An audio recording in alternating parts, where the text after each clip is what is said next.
পরিপ্রেক্ষিতে আপনারা জানেন যে অভিজিৎ পান্ডে বলে একজন স্টুডেন্ট সেখানে সে অসুস্থ হয়েছিল এনআইটি কলেজে। তো তাদের কলেজে হসপিটাল আছে, তাকে সেখানে তার বন্ধুরা নিয়ে গিয়েছিল। সেখানে নিয়ে যাওয়ার পর হসপিটালের নেগলিজেন্সের কারণে তার শরীরের অবস্থা আরও ডিটোরেট করে এবং যার কারণে সে তার বাড়িতে চলে যায় বহিরাজ্যে। সেখানে গিয়ে সে হার্ট পাঞ্চারে তার ডেথ হয়।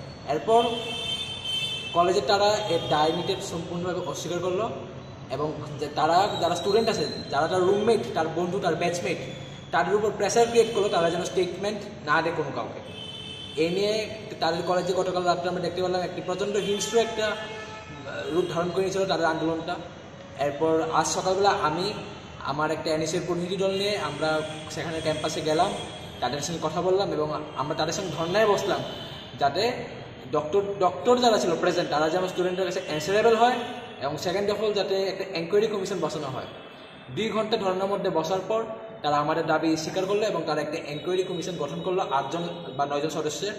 এবং আজ বিকেলে তারা স্টুডেন্টের সঙ্গে ডক্টরদের দেখা করাবে এবং তারা ডক্টররা স্টুডেন্টরা যে প্রশ্ন আছে তার উত্তর আজ তারা বিকালবেলা দেবে।